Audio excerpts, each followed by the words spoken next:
तो दोस्तों, क्योंकि सास भी कभी बहू थी के आज के एपिसोड की शुरुआत वहीं से होती है जहां नियति का दिल पूरी तरह टूट चुका होता है। वो तुलसी को कहती है कि जिस परिवार ने उसके बेटे को बिना सच्चाई जाने अपराधी मान लिया, उसे वो परिवार नहीं कह सकती। उसके मुताबिक वो और रियांश अकेले ही बेहतर थे और आगे भी अकेले रह सकते हैं। वो ये भी कहती है कि अच्छा हुआ करण उस समय वहां मौजूद नहीं था, वरना अपने बेटे के साथ हुआ ये सब देखकर बुरी तरह टूट जाता। इसके बाद रियांश भी साफ कर देता है कि अब बहुत देर हो चुकी है।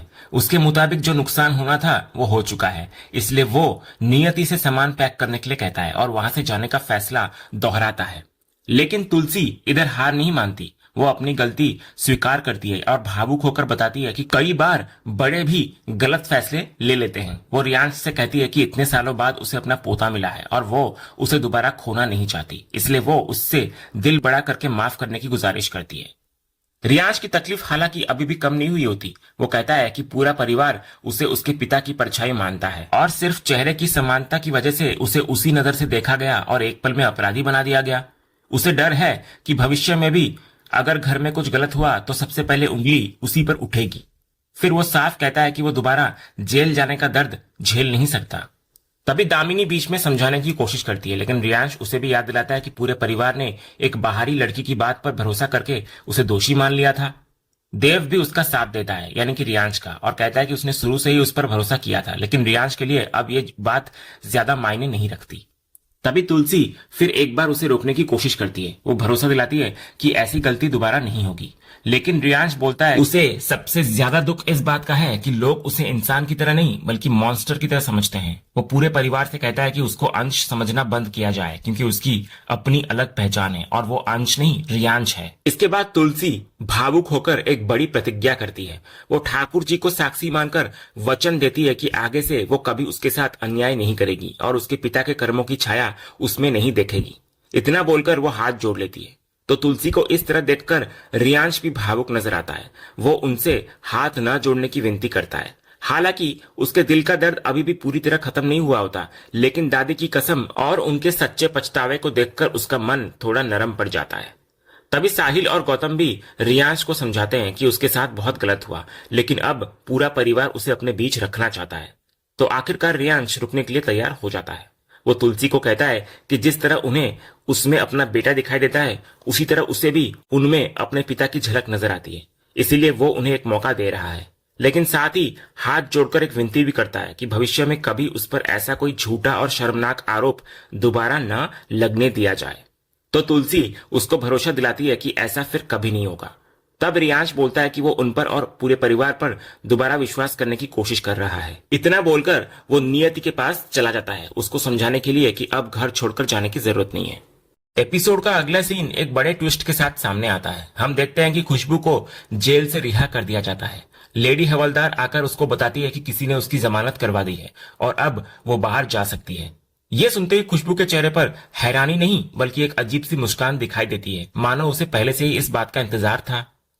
उधर जेल से बाहर निकलते ही तेज बारिश हो रही होती है। खुशबू सीधे एक गाड़ी में जाकर बैठ जाती है। वहां बैठकर वो बगल की सीट पर मौजूद शख्स से सवाल करती है कि आखिर ये पूरा खेल क्यों रचा गया। पहले उसने खुद पर आरोप आने दिए, फिर जेल चला गया, उसके बाद उसे भी फंसा दिया और अब बाहर निकलवा भी लिया। तभी खुलासा होता है कि गाड़ी में कोई और नहीं बल्कि रियांश बैठा है। रियांश इधर बताने लगता है कि वो कोई नाटक नहीं था बल्कि वीरानी परिवार का भरोसा जीतने की उसकी सोची समझी चाल थी। उसके मुताबिक शांति निकेतन में सबसे बड़ी ताकत तुलसी का विश्वास है और वही उसे हासिल करना था। तो अब पूरा परिवार, खास करके तुलसी, उस पर आंख बंद करके भरोसा करेगी। जो लोग उसे हमेशा अंश की परछाई समझकर शक की नजर से देखते थे, अब वही उसे अपना सबसे भरोसेमंद सदस्य मानेंगे। इसके बाद रियांश खुशबू को पैसों से भरा एक सूटकेस देता है। ये उसकी एक्टिंग और पूरे खेल में साथ देने की कीमत होती है। तो खुशबू भी हंसते हुए कहती है कि उसे इतनी बड़ी रकम की उम्मीद नहीं थी। तभी रियांश उसको साफ चेतावनी देता है कि पैसे लेकर हमेशा के लिए शहर छोड़कर गायब हो जाए। खुशबू भी भरोसा दिलाती है कि अब वो सिर्फ शहर ही नहीं बल्कि देश तक छोड़ देगी। इसके बाद वो वहां से चली जाती है। इधर खुशबू के जाने के बाद रियांश अकेला रह जाता है और अपने पिता अंश को याद करने लगता है। उसके भीतर का दर्द और बदले की आग पहली बार खुलकर सामने आती है। उसे लगता है कि वीरानी परिवार ने उसके पिता के साथ बहुत बड़ा अन्याय किया था। उसका मानना है कि उसके पिता की मौत के पीछे भी यही लोग जिम्मेदार हैं और उसे सालों तक अपने पिता से दूर रखा गया। तभी रियांश मन ही मन कसम खाता है कि अब वो शांति निकेतन में रहकर एक एक इंसान से हिसाब बराबर करेगा। उसके मुताबिक जो काम अंश नहीं कर पाया, अब वही काम रियांश करेगा, बल्कि उससे भी बदतर करेगा। वो तय कर चुका होता है कि पूरे वीरानी परिवार को उनके किए की कीमत चुकानी पड़ेगी। इस सीन में रियाज का असली चेहरा सामने आता है। अब तक जो लड़का खुद को पीड़ित साबित कर रहा था, वही पूरे खेल का मास्टरमाइंड निकलता है। उसके अंदर अपने पिता के लिए गहरा लगाव, दर्द और बदले की भावना साफ दिखाई देती है। उधर शांति निकेतन में नियति अब भी घर छोड़ने के फैसले पर अड़ी होती है। वो अपना सामान पैक कर रही होती है और साफ कहती है कि जहां उसके बेटे की इज्जत सुरक्षित नहीं है, वहां वो एक पल भी नहीं रुकना चाहती।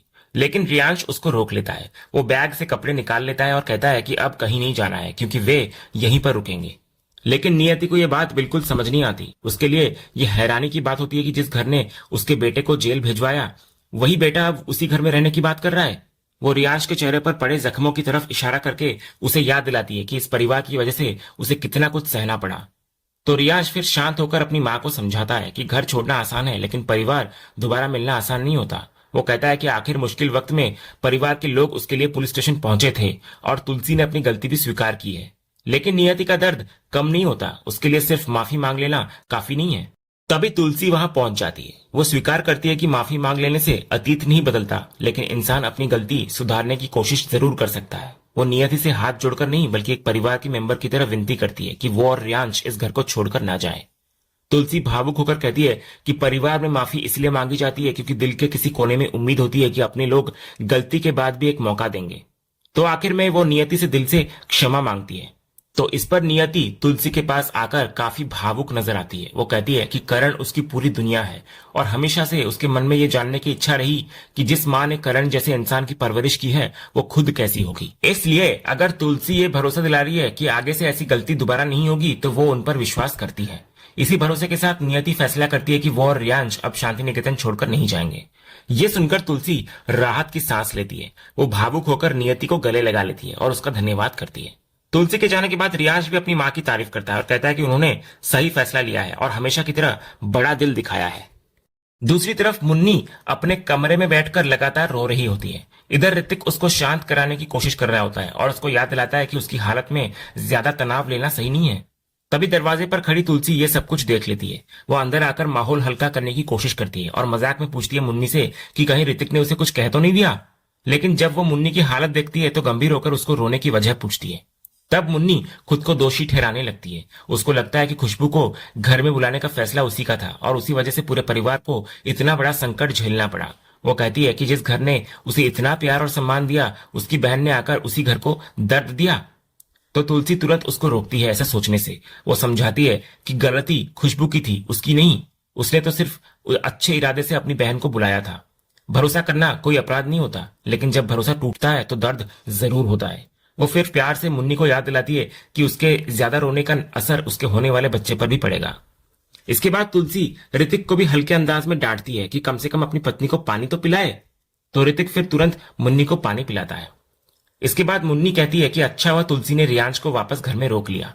इधर तुलसी भी मानती है कि उसने रियांश के साथ अन्याय किया था और अब जबकि रियांश और नियति दोनों घर में रुक गए हैं, तो शायद धीरे धीरे रिश्ते फिर से ठीक हो जाएंगे। तभी ऋतिक एक अहम सवाल उठाता हुआ नजर आता है। वो कहता है कि घर में अभी भी एक बहुत बड़ा सच छिपा हुआ है। एक तरफ नियति है जो इतने सालों से करण को अपना पति मानती आई है और दूसरी तरफ नंदिनी भी इसी घर में मौजूद है। ऐसे में ये सच कब तक छिपाया जाएगा? तो तुलसी भी मानती है कि स्थिति बेहद उलझी हुई है, क्योंकि एक तरफ नियति की भावनाएं हैं और दूसरी तरफ नंदिनी की जिंदगी। इसलिए वो तय करती है कि करण के वापस आते ही उससे इस बारे में खुलकर बात करेगी। अगली सुबह डाइनिंग टेबल पर परिवार एक साथ बैठा होता है। गायत्री तुलसी को मिहिर और करण की खबर पूछती है, तो तुलसी बताती है कि करण का वहां पहुंचना अच्छा हुआ, क्योंकि वो मिहिर का काम संभालने में हेल्प कर रहा है। ऋतिक भी यही बात कहता है कि करण के होने से मिहिर को काफी सहारा मिलेगा। इसी दौरान नियति और रियांश नाश्ते के लिए आते हैं। तभी मुन्नी समोसे लेकर रियांश के पास जाती है और लेकिन उसके चेहरे पर अब भी अपराध बोध साफ दिखाई देता है। तो रियांश माहौल को सहज बनाने की कोशिश करता है। जब मुन्नी खुशबू की वजह से माफी जैसा कुछ कहना चाहती है, तभी नियति बीच में बोल पड़ती है कि अगर वे लोग यहाँ रुके हैं तो पुरानी बातों को पीछे छोड़ने के लिए, इसलिए वही बातें दोहराने का कोई फायदा नहीं। इधर ऋतिक और गायत्री भी मुन्नी को समझाते हैं कि गलती उसकी नहीं थी और अब उसे आगे बढ़ना चाहिए। इसी बीच तुलसी की नजर रियांश पर पड़ती है, जो बहुत जल्दी जल्दी नाश्ता खत्म कर रहा होता है। तो पूछने पर वो बताने लगता है कि वो दोस्तों के साथ बाहर जाने की योजना बना रहा है। लेकिन तुलसी को ये मंजूर नहीं होता। वो साफ कहती है कि अब समय आ गया है कि रियांश भी परिवार के बाकी बच्चों की तरह बिजनेस से जुड़े। उसे वीरानी इंडस्ट्रीज को समझना चाहिए और फैक्ट्री में जाकर धीरे धीरे जिम्मेदारी भी संभालनी चाहिए। नियति भी इस बात का समर्थन करती है। उसे लगता है कि काम में लगने से रियांश का ध्यान भी बटेगा और उसका मन भी बेहतर रहेगा। तभी पार्थ बीच में बोल पड़ता है कि फैक्ट्री का काम तो पहले से वो संभाल रहा है, तो इसकी क्या जरूरत है। इस पर ऋतिक तुरंत मजाक करते हुए उसको छेड़ता है कि कहीं उसे अपनी कुर्सी छीनने का डर तो नहीं लग रहा। तो पार्थ इस बात को हंसी में टाल देता है और कहता है कि जिसे आना है वो आए। अंत में तुलसी दोबारा रियांश को समझाती है कि वो इस परिवार का हिस्सा है और वीरानी परिवार का बेटा होकर बिजनेस से दूर नहीं रह सकता, इसलिए अब उसे काम शुरू करना चाहिए। जब ऋतिक सुझाव देता है कि पार्थ के साथ ही वो निकल जाए फैक्ट्री, तो रियांश मजाकिया अंदाज में कहता है कि ऑफिस में एक दूसरे को झेलना ही काफी होगा, कार में साथ सफर करना उसके बस की बात नहीं। इस पर पार्थ भी हल्का तंज कसते हुए जवाब देता है और दोनों के बीच की नोकझोंक फिर से सामने आती हुई नजर आती है। अगले सीन में हम फैक्ट्री का सीन देखते हैं जहां रियांश पहली बार काम शुरू करने के लिए पहुंचता है। फैक्ट्री के अंदर आते समय उसकी टक्कर वैष्णवी से हो जाती है। टक्कर इतनी अचानक से होती है कि वैष्णवी का संतुलन बिगड़ जाता है और वो नीचे गिरने लगती है। लेकिन इस बार रियांश उसको संभालने की बजाय खुद पीछे हट जाता है, जिसकी वजह से वैष्णवी सीधे जमीन पर गिर जाती है। गिरते ही वैष्णवी नाराज होती हुई नजर आती है और सारा दोष रियांश पर डालने लगती है। लेकिन रियांश भी पीछे हटने वालों में से नहीं होता। वो उल्टा उसी को जिम्मेदार ठहराता है और तंज कसते हुए कहता है कि गलती उसकी अपनी थी, फिर बेवजह इतना हंगामा क्यों कर रही है। साथ ही वो मजाक उड़ाते हुए ये भी कहता है कि उसे बार बार गिरने की आदत सी पड़ गई लगती है। वैष्णवी भी तुरंत जवाब देती है और साफ कर देती है कि उसे उससे टकराने या उसके आसपास रहने में बिल्कुल भी इंटरेस्ट नहीं है। इस पर रियांश फिर हंसी मजाक वाले अंदाज में कहता है कि जब भी दोनों का सामना होता है किसी न किसी तरह वो गिर ही जाती है, इसलिए उसे ये सब संयोग कम और आदत ज्यादा लगने लगा है। साथ ही वो याद दिलाता है कि पिछली बार उसको संभालने के बाद उसे काफी कुछ सुनना पड़ा था, इसलिए इस बार उसने दूर रहना ही बेहतर समझा।